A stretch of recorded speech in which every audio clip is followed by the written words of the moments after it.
Comme beaucoup d'artistes, Marina Kaye va avoir du mal à défendre son art sur scène.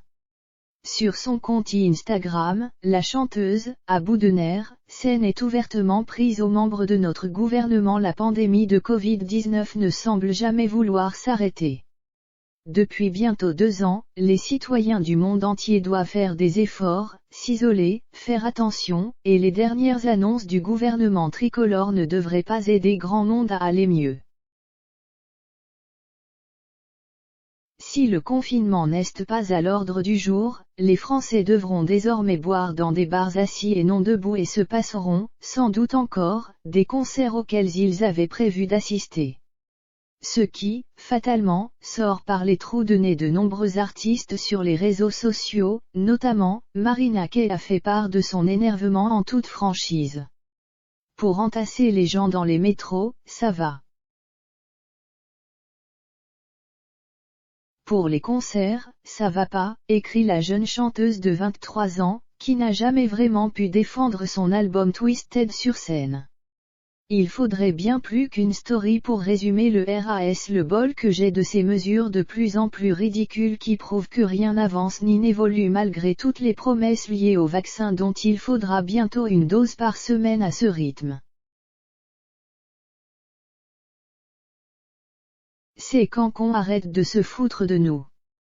Pour les meetings politiques, pas de souci, les gestes barrières sont en option également.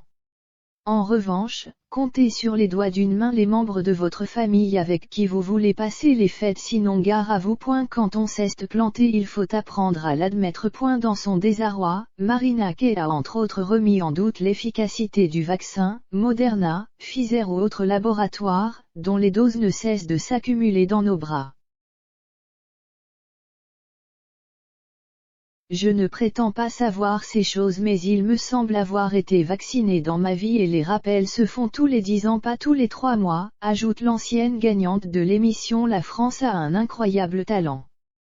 Quand on s'est planté, il faut apprendre à l'admettre. Ou peut-être avouer que tout ça n'a aucun rapport avec notre santé. Bref, j'arrête là car je n'y changerai rien, mais qu'est ce que je suis triste d'évoluer dans un monde pareil. Si le sujet lui tape tant sur le système, c'est notamment parce que Marina Kaye a assisté, impuissante, à la mort de 2 membres de sa famille, victimes de la crise sanitaire, qu'elle décrivait récemment comme l'épreuve la plus douloureuse de toute son existence. J'ai perdu mon grand-père à cause de ce virus, rappelle-t-elle. Ce qui a entraîné le décès de ma grand-mère 2 mois après. J'ai été touchée de près comme tout le monde et j'ai perdu quelqu'un comme beaucoup.